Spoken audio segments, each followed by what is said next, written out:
আসসালামু আলাইকুম দর্শক, সবাইকে স্বাগত জানাচ্ছি টিভি স্টোরি টেলার চ্যানেলে। আজকে আমরা তিনটি গুরুত্বপূর্ণ বিষয় নিয়ে কথা বলবো।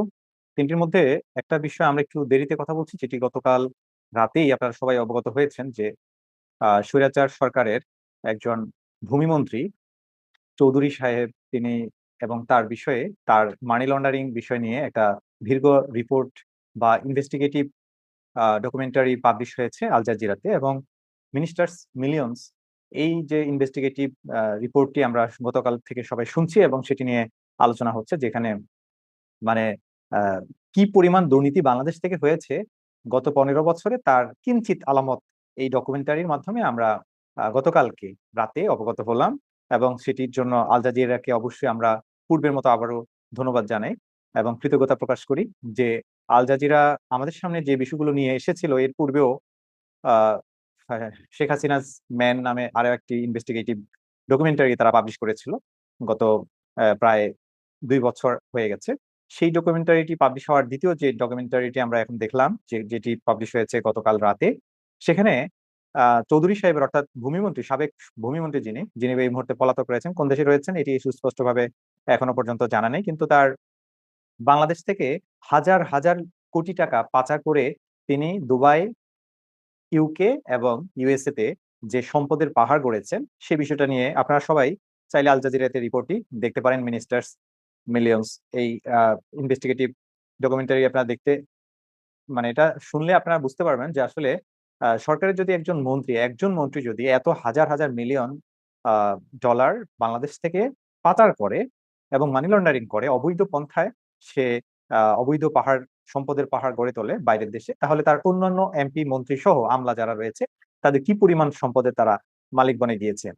এবং আমরা জানি যে আহ, বর্তমান সরকারের বাংলাদেশ থেকে টাকা পাচার করেছে এবং এ নিয়ে অনেক কথা হচ্ছে। কেউ বলছে 98 লক্ষ কোটি টাকা, কেউ বলছে আরো বেশি হবে, কয়েক লক্ষ লক্ষ কোটি টাকা।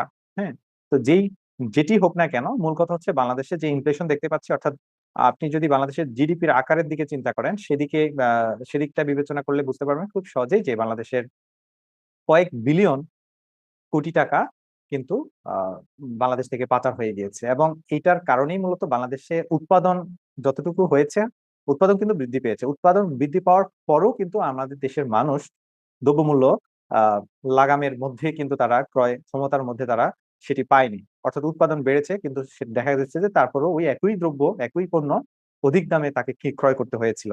এবং আমরা ডকুমেন্টারি দেখে যেটি বুঝতে পেরেছি যে সাবেক ভূমিমন্ত্রী যে টাকাগুলো পাচার করেছে এবং যে সম্পদ তিনি পাহাড় গড়েছিলেন দুবাই, ইউকে, ইউরোপ এবং ইউএসএ বিভিন্ন শহরে, সেই অর্থ পাচার এবং সেই সম্পদ গড়ে তোলার পেছনে কিন্তু শেখ হাসিনা নিজেও জড়িত রয়েছে, কেননা শেখ হাসিনা নিজে এটি জানতেন। এবং এই বিষয়টা থেকে আমরা আগামী দিনের জন্য সতর্ক বার্তা, পাচারকৃত অর্থগুলো ফিরিয়ে আনার চেষ্টা তদবির চলছে। সেটি হয়তো বা কতটুকু সফল হবে আমরা এখন পর্যন্ত ক্লিয়ারলি জানি না, কিন্তু আমরা আশাবাদী। সবচেয়ে গুরুত্বপূর্ণ যে বিষয়টি, সেটা হচ্ছে এই রিপোর্টটি প্রকাশের জন্য আমরা কিন্তু বাংলাদেশের কোনো মিডিয়াকে দেখি নাই যে আগস্ট মাস গেল, সেপ্টেম্বর মাসের আজকে অর্ধেক পার হয়ে গেল, কিন্তু এখনো পর্যন্ত বাংলাদেশের কোনো সাংবাদিকদের দ্বারা এরকম কোনো ইনভেস্টিগেটিভ রিপোর্ট ডকুমেন্টারি আমরা দেখতে পাইনি। অর্থাৎ বাংলাদেশে আসলে হচ্ছে কি, বা বাংলাদেশের মানুষ করছে কি, বা বাংলাদেশের সাংবাদিকতা মিডিয়াগুলোর আসলে খেয়ে দেয়ে কাজটা কি, এটা হচ্ছে কি আমাদের প্রশ্ন জাগে। আওয়ামী লীগের যদি প্রত্যেকটা পাতি নেতা, সিকি নেতা যারা আছে, একেবারে তৃণমূলের নেতাগুলো থেকে শুরু করে একেবারে মন্ত্রী, এমপি, রাষ্ট্রপতি, প্রধানমন্ত্রী পর্যন্ত যদি প্রত্যেকটা ব্যক্তির বিরুদ্ধে যদি এরকম ইনভেস্টিগেশন করা যায়, আপনি দেখবেন যে হাজার হাজার কোটি টাকা তারা পাচার করেছে। নামে বেনামে বিভিন্ন ধরনের কোম্পানি খুলেছে। তারপর হচ্ছে ব্যাংকগুলো থেকে তারা বিভিন্ন কায়দায়, বিভিন্ন চলচাতুরির মাধ্যমে তারা বাংলাদেশ থেকে অর্থ পাচার করেছে। তো এই বিষয়টা হচ্ছে আমাদেরকে যেমন ভাবে শঙ্কিত করছে, আমরা হতবাক হয়ে গিয়েছি যে কিভাবে সম্ভব যে বাংলাদেশের এই পরিমাণ, বিপুল পরিমাণ অর্থ কিভাবে একজন ভূমিমন্ত্রী, সে নিজেকে কিন্তু প্রকাশ করেছিল সে স্বেচ্ছা একেবারে আহ ফিউর একজন এমপি হিসেবে। আমি গত সেশনে, অর্থাৎ আওয়ামী লীগের লাস্ট সেশনে, এই ভূমিমন্ত্রীর অনেকগুলো বক্তব্য শুনেছি, যে প্রত্যেকটা বক্তব্যে সে এমন ভাবে বলেছে যে সে আহ ভূমি সেক্টরে, ল্যান্ড সেক্টরে সে সকল ধরনের দুর্নীতি রুখে দিয়েছে এবং সে এখানে যত ধরনের অবৈধ ঘুষ লেনদেনের প্রথা ছিল সেগুলো সে উঠিয়ে দিয়েছে, কারণ অনেক ডিজিটালাইজেশন চালু করেছে ভূমি সেক্টরের উন্নয়নে। ভূমি সেবা দেওয়ার মাধ্যমে তারা যে ডিজিটালাইজেশনের সূচনা করেছে, ভূমি সেবাতে ডিজিটালাইজেশন যুক্ত করেছে, এবং সে বোঝাতে চেয়েছে যে এর মাধ্যমে এখানে আর কোনো ধরনের অনিয়ম দুর্নীতি করা সম্ভব না। এবং সে আসলে যে বার্তাগুলো দিয়েছিল তার বিপরীতে ভিন্ন চিত্র আমরা দেখতে পেলাম, যে আসলে একজন ভূমিমন্ত্রী কি করে এই একটা দেশে মানে কয়েক শত বাড়ির মালিক হয়। সে ইউকে তে কয়েক শত বাড়ির মালিক, দুবাইতে সে 10-12টা রিসোর্টের মালিক। তার মানে তার কি পরিমাণ, বিপুল পরিমাণ অর্থ সে বাংলাদেশে এবং সে কিভাবে পাচার করেছিল রিপন নামের এক ব্যক্তির সহায়তা, এবং তাকে ম্যানেজার হিসেবে রেখেছিল তার এই বিদেশে অর্থ গড়ার ক্ষেত্রে তাকে সহযোগিতা করার জন্য। চৌধুরীর এই রিপোর্টটা আপনারা অবশ্যই শুনবেন, আল জাজিরার এই রিপোর্টটি শোনার মাধ্যমে আপনারা পরিষ্কার একটি ধারণা পাবেন। তবে আমরা টিভি স্টোরি টেলারে আপনাদেরকে যেটি জানানোর চেষ্টা করব যে বাংলাদেশের এই প্রেক্ষিতে যদি আমরা আমাদের মন্তব্য তুলে ধরতে চাই, বাংলাদেশে দুটি সেক্টরের অতি সত্বর সংশোধন আনা জরুরি। বিশেষ করে যেহেতু মিডিয়াগুলো, বিশেষ করে প্রথম আলোর মতো, ডেইলি স্টারের মতো মেইন স্ট্রিম মিডিয়াগুলোতে কিন্তু এই ধরনের রিপোর্ট গুলো আসছে না, এবং তারা এখনো পর্যন্ত ঘাপটি মেরে বসে আছে মনে হচ্ছে। ঘাপটি মেরে বসে থাকারই কথা।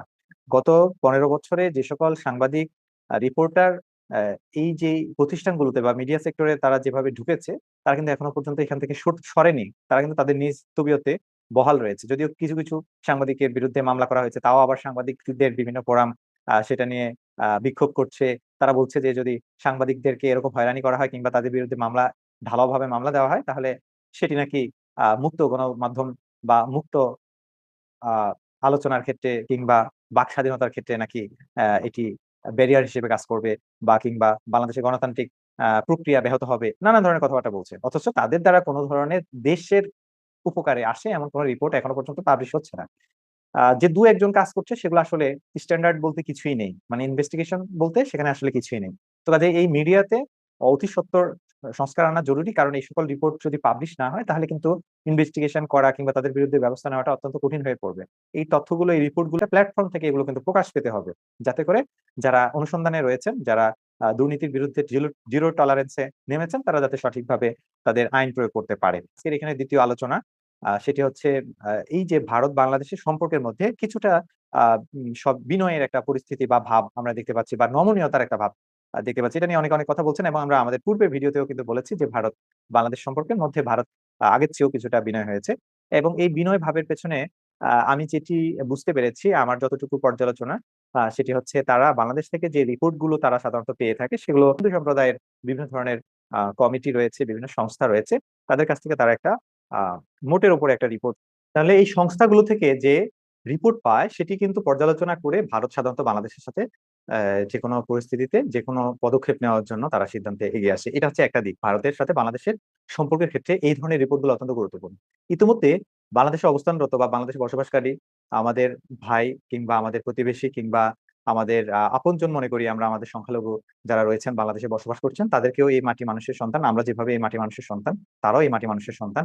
যদিও অনেকে বলে থাকেন যে যে উদ্দেশ্যে পাকিস্তান এবং ভারত আলাদা হয়েছিল, সেই পার্টিশনটার কিন্তু মূল উদ্দেশ্য ছিল যে সংখ্যালঘু এবং সংখ্যাগুরু সম্প্রদায়কে জনগোষ্ঠীর বিচারে অর্থাৎ ধর্মের ভিত্তিতে কিন্তু ভাগ হয়েছিল। পার্টিশনটা যেহেতু ধর্মের ভিত্তিতে ভাগ হয়েছিল, কাজেই আহ আহ মৌলিকভাবে এই অঞ্চলটা কিন্তু মুসলমান সংখ্যাগরিষ্ঠ মানুষের বসবাস হবে, কিংবা মুসলমানদের স্বার্থ রক্ষার জন্য এই ভূমিটাকে সেপারেট করা হয়েছিল বা পার্টিশন দেওয়া হয়েছিল। আর সেই দাবি দেওয়াটা কিন্তু তৎকালীন সময়কার হিন্দুদের যারা লিড দিয়েছিলেন, জওহরলাল নেহেরু কিংবা মহাত্মা গান্ধী কিংবা তো মুসলমানদের পক্ষে মোহাম্মদ আলী জিন্নাহ সহ তৎকালীন সময়ে যারা ছিলেন, তারা কিন্তু তখন বসে নানান বিষয়াদিগুলো পর্যালোচনা করে সিদ্ধান্ত উপনীত হয়েছিলেন, এবং ব্রিটিশ সরকারকে সেভাবে তারা ডিল করেছিলেন। এখন এসে আমরা সেটি বলছি না যে বাংলাদেশ এখন যেহেতু একটি আলাদা স্বাধীন সার্বভৌম দেশে পরিণত হয়েছে, তো স্বাধীন সার্বভৌম দেশের জন্য আমাদের যেমনই ভাবে ভালোবাসা থাকা উচিত, ঠিক আমরা মনে করি যে হিন্দু সম্প্রদায় কিংবা বৌদ্ধ সম্প্রদায় কিংবা খ্রিস্টান সম্প্রদায় যারা এখানে বসবাস করেন, তাদেরও সমভাবে সমানভাবে তাদের সে ভালোবাসা, সেই হৃদ্যতা রয়েছে এই মাটি মানুষের জন্য। তো কাজেই তাদেরকে আলাদা করে দেখার কোনো সুযোগ নেই। কিন্তু যেহেতু ভারতের গোয়েন্দা সংস্থাগুলো যখন বাংলাদেশে কাজ করে, তখন তারা আসলে এইখানে যে এলিট শ্রেণী রয়েছে হিন্দুদের মধ্যে, সেই এলিট শ্রেণীর মতামত কিংবা তাদের সুপারিশগুলোকে ভালোভাবে বা নেয়ার চেষ্টা করে। তো প্রথমত আগস্টের শুরুর দিকে এই এলিট শ্রেণীর লোকজনের কাছ থেকে যে রিপোর্টটি ভারত পেয়েছিল, সেটি হচ্ছে যে তাদের অবস্থা খুব ভয়াবহ হয়ে যাবে। যেমনটা আওয়ামী লীগের পক্ষ থেকে তাদেরকে ভয় দেখানো হচ্ছিল যে আওয়ামী লীগ সরকারে যদি না থাকে তাহলে হিন্দুরা এখানে থাকতে পারবে না, তাদের ঘরবাড়ি পুড়িয়ে দেওয়া হবে, তাদেরকে এই দেশ থেকে বাধ্য করা হবে। নানান ধরনের গুঞ্জন আমরা শুনেছি এবং এখনো শুনছি। তো কাজে যখন প্রায় ১.৫ মাস হয়ে গেল, যখন এই ধরনের কোনো ঘটনা পরিস্থিতির সম্মুখীন তারা হলো না, বিশেষ করে এলিট শ্রেণীর মধ্যে আবার যারা আওয়ামী লীগ করতো, আওয়ামী লীগের পদধারী ছিল, তাদের কথা কিন্তু আলাদা। তারা অনেকেই এখনো পর্যন্ত পলাতক কিংবা তারা এখনো ভারতে আশ্রয় নিয়েছে। সপরিবারে অনেকে চলে গিয়েছে বা অনেকে এখনো অবস্থান করছে কোনো কোনো অঞ্চলে বিভিন্ন দলের সমর্থনে, বিশেষ করে বিএনপি কিংবা সেই অঞ্চলের যে রাজনৈতিক দলগুলোর পক্ষগুলো রয়েছে তাদের সাপোর্ট নিয়ে তারা যদিও আওয়ামী লীগ করেছে, হিন্দু ব্যবসায়ী কিংবা হিন্দু নেতা যারা ছিলেন তাদের বিভিন্ন অবকাঠামোগত ক্ষয়ক্ষতি হয়েছে, বিভিন্ন জায়গায় আক্রমণ হয়েছে কয়েকটা জায়গায়, যেটি আমরা শুনেছি এবং এ নিয়ে আমরাও কথা বলেছি পূর্বের আমাদের ভিডিওগুলোতে। তো তাদের এলিট শ্রেণীর আরো একটা অংশ রয়েছে যারা কিন্তু এই দেশে ব্যবসা করে এবং তারা এই দেশকে ভালোবাসে, তারা এই দেশে ব্যবসা করতে, বসবাস করতে স্বাচ্ছন্দ্য বোধ করে। তাদের রিপোর্টটি কিন্তু ইতিমধ্যেই ভারত সরকারের কাছে গিয়েছে এবং তারা সেটি পেয়ে তারা সেভাবে বাংলাদেশের সাথে কূটনীতি সাজাচ্ছে। এটা হচ্ছে একটা পয়েন্ট। আমার দ্বিতীয় আলোচনার একটা পয়েন্টের কথা বললাম। দ্বিতীয় আরেকটা পয়েন্ট হচ্ছে এই অঞ্চলের অর্থাৎ বাংলাদেশের প্রতিবেশী দেশ ভারত যেমনই ভাবে সত্য, যেমনই ভাবে তাদেরকে আমাদের প্রয়োজন রয়েছে, ঠিক তেমনি ভাবে ভারতেরও কিন্তু বাংলাদেশকে অনেক বেশি প্রয়োজন রয়েছে। কারণ বাংলাদেশ একটি স্বাধীন সার্বভৌম দেশ, এখানে কিন্তু প্রায় 18 কোটি মানুষের বসবাস। 18 কোটি মানুষের বসবাসের এই যে ভূখণ্ড, এই ভূখণ্ডের পাশেই কিন্তু পূর্বাঞ্চলে কিন্তু সেভেন সিস্টার্স এর অবস্থান। তা কাজেই এদেশে যদি কোনো ধরনের অস্থিতিশীলতা কিংবা কোনো ধরনের খারাপ পরিস্থিতির সৃষ্টি হয়, এটার কম বেশি প্রভাব কিন্তু ভারতকেও পোহাতে হবে। অর্থাৎ এখানে আগুন লাগলে কিন্তু সে আগুনের আহ অন্তত তাপটা হলেও কিন্তু ভারতের মধ্যে পড়বে। তো কাজেই এমনিতেই ভারতের প্রত্যেকটা অঙ্গ প্রদেশে বিভিন্ন ধরনের বিশৃঙ্খলা, বিক্ষোভ, হ্যাঁ, বিভিন্ন ধরনের মব, বিভিন্ন ধরনের মব অ্যাটাক, বিভিন্ন বিষয়াদিগুলো কিন্তু এখনো ভারতের বিভিন্ন অঙ্গরাজ্য প্রদেশে চলছে। গত কয়েক বছর ধরে আরো এটি বৃদ্ধি পেয়েছে। এটাকে যদিও ভারতীয় সরকার বলতে আমরা যেটিকে এখন বুঝে থাকি, তারা মনে করছে কিংবা তারা হিন্দু সম্প্রদায়ের একটা অংশকে বোঝানোর চেষ্টা করছে যে তারাই হচ্ছে এই যুগের, অর্থাৎ আগামী দিনে যে কলিযুগ আসবে হিন্দু ধর্মাবলম্বী মানুষের ধর্মবিশ্বাস অনুযায়ী যে কলিযুগ আসবে, সেই কলিযুগের অবতার রূপে কিন্তু মোদী সরকার এখন ভারতের শাসন করছে। এবং তারা কিন্তু দেখবেন তাদের যে আচার অনুষ্ঠানগুলো রয়েছে, সরকারি আচার অনুষ্ঠানগুলোতেও কিন্তু তারা পূর্ণরূপে আহ রামায়ণ কিংবা আপনি দশরথ যদি পড়ে থাকেন, সেই রামায়ণ, দশরথ, মহাভারতের যে ঘটনাগুলো রয়েছে, যেই উপাখ্যানগুলো আমরা শুনে আসছি, সেগুলোর মতো করে কিন্তু তারা তাদের আচার অনুষ্ঠানগুলো পালন করছে। বিশেষ করে নরেন্দ্র মোদীর বিভিন্ন মিটিং কিংবা বিভিন্ন সভা সমাবেশ, সেমিনার, ইভেন্ট গুলো আপনারা যদি দেখে থাকেন তাহলে আপনারা এটা খুব পরিষ্কারভাবে বুঝতে পারবেন। তো কাজেই ভারতের স্ট্র্যাটেজিক যে দিকটা, যে দুর্বল দিকটা, সেটি হচ্ছে সেভেন সিস্টার্স। এবং সেভেন সিস্টার্স এর মধ্যে কিন্তু আমেরিকার, ইউরোপের যে আগ্রহের রয়েছে, প্রচন্ড রকমের আগ্রহ রয়েছে, সেটি কিন্তু ভারত ইতিমধ্যে অবগত আছে। এবং সে কারণে ভারত চাইবে না যে বাংলাদেশের সাথে সম্পর্ক খারাপ হোক কিংবা বাংলাদেশের মধ্যে একটা গৃহযুদ্ধের পরিস্থিতির সৃষ্টি হোক। এবং এই চাপটা ভারতের উপরেও পড়ুক এবং ভারতের অঙ্গরাজ্যগুলো, ইতিমধ্যে আমরা বলেছিলাম যে ত্রিপুরা, মিজোরাম, হ্যাঁ, নাগাল্যান্ড, অরুণাচল, এই সকল প্রদেশগুলোতে কিন্তু অলরেডি বিভিন্ন ধরনের প্রায় 16 মাস ধরে মণিপুরে বিভিন্ন ধরনের মব অ্যাটাক হচ্ছে এবং বিভিন্ন ধরনের স্ট্রাইক চলছে এবং সেটিকে কোনোভাবেই এখনো পর্যন্ত শান্ত পরিস্থিতির দিকে নিয়ে আসতে পারেনি কেন্দ্রীয় সরকার। এবং কেন্দ্রীয় সরকারের বিরুদ্ধে সেখানে হিন্দু গোষ্ঠী, একটা হিন্দু গোষ্ঠী এবং একটা খ্রিস্টান গোষ্ঠী অলরেডি এক ধরনের গৃহযুদ্ধে কিন্তু তারা লিপ্ত রয়েছে। তো কাজেই সেই গৃহযুদ্ধ, অর্থাৎ সেভেন সিস্টার্স এর গৃহযুদ্ধকে ট্যাকল দেবে নাকি বাংলাদেশের বিরুদ্ধে ষড়যন্ত্র করবে, সেটি নিশ্চয়ই ভারতের এই মুহূর্তে এসে সঠিক পদক্ষেপ নেওয়ার মতো সময় হয়েছে। এবং তার পাশে আবার রয়েছে ডোনাল্ড লু, ইতিমধ্যে ভারত সফর করেছে এবং আমেরিকার বাংলাদেশ পলিসিতে যেই চিন্তা ভাবনা, যে দৃষ্টিভঙ্গি, সেটি ইতিমধ্যে ভারত অবগত হয়েছে। এবং বোঝাই যাচ্ছে যে এক ধরনের চাপ আমেরিকার পক্ষ থেকে আসছে, যে যেইভাবে আমেরিকাকে ম্যানেজ করেছিল সর্বশেষ যে জাতীয় নির্বাচন বাংলাদেশে হয়েছিল এবং স্বৈরাচার চতুর্থবারের মতো বাংলাদেশের শাসন ক্ষমতায় এসেছে। এই আমরা জানি 14, 18 এবং 24-এর নির্বাচন, এই তিনটা নির্বাচনেই কিন্তু সহযোগিতা করেছিল ভারত এবং সর্বশেষ নির্বাচনটিতে একেবারে সরাসরি নগ্ন হস্তক্ষেপ করেছিল ভারত। এবং সে আমেরিকাকে ম্যানেজ করতে পেরেছিল কারণেই কিন্তু শেখ হাসিনা চতুর্থবারের মতো ক্ষমতায় আসতে পেরেছিল।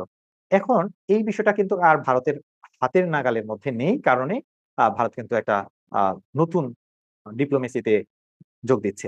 আমার তৃতীয় ধাপের আলোচনাটি থাকবে, আমাদের এখানে আমাদের একজন অডিয়েন্স দর্শক কমেন্ট করেছেন যে সাংবাদিক মনির হায়দার একটা লাল সতর্কতা নামে শিরোনামে একটা ভিডিও করেছিলেন এবং সেখানে তিনি বলতে চেয়েছেন যে বাংলাদেশের ক্ষমতার কেন্দ্র কি ডিভাইডেড নাকি আর্মি সরকারকে সহায়তা করছে, এ নিয়ে একটা আলোচনা করা যেতে পারে।